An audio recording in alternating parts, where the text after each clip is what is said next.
everyone, I hope that you're doing well. And today I wanted to talk about the IB Diploma and is it worth it? I graduated from my high school. I am getting my IB Diploma. I got my diploma! Oh, that's nice. Which is awesome, but now I'm gonna reflect on it because that's what IB taught me so well how to do. First thing first, I have been doing IB since middle school.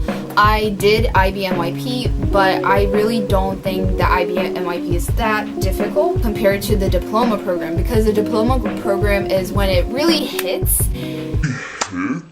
There are pros and cons to the IB Diploma. First of all, IB classes just in general, they give you a huge GPA boost. I remember I had it in NYP, I had to take IB PE, which was a joke of a class, and it gave you a lot of weight. And then not everyone at my school was an IB. A lot of them were getting their associate's degree, or they were like, there's a program for Spanish immersion. So not all my school was IB, and the top 10 were all IB. And it's definitely known to be rigorous. I remember when I was applying for colleges were like, we want to see that you're taking rigorous coursework. Colleges definitely recognize that IB is really hard, it's rigorous, and so they like that. They definitely like that on your transcript. Now, in terms of IB exams, I did not get that much credit for my IB exams, which really sucks.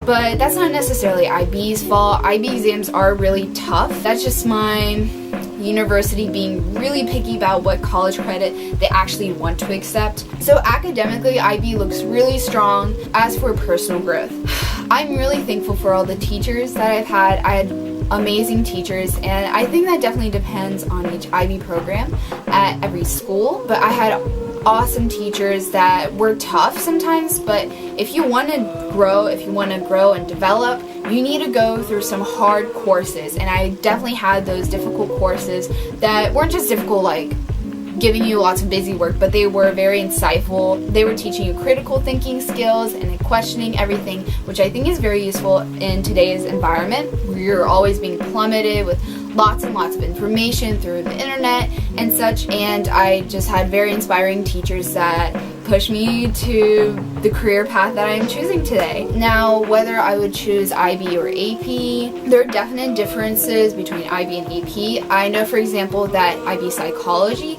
it goes a lot more in depth, whereas AP psychology is a lot more broad. You kind of learn about everything. That's just one of the differences that I've noticed between IB and AP classes. You know, IB looks and sounds really good, but the thing that I want to impart on you, IB puts a very huge weight on your mental health, and IB really is not for everyone. I don't think that people should become more anxious and fall into crippling depressions. I know that people joke about it. You should enjoy your high school experience. You're almost independent, you have a car, you don't have to pay for bills, you don't have a crushing college debt behind your back, and you should enjoy your high school experience. I think it's totally valid to take some IB classes if you're feeling anxious all the time, if you have panic attacks, if you just feel lost and you don't feel like this is for you. That's totally valid. IB is not for everyone. I just don't think it's worth it. At my school, we had this thing called course candidate. That was when you weren't taking classes for your diploma, but you were just taking IB classes in general. I think that's where you get the best of both worlds, and sometimes I do wish that I had that, because I could be taking IB classes with awesome teachers, but I could also take AP classes. And so I hope that this video was helpful. Let me know if you have any questions about IB. I'll see you guys next time. Bye!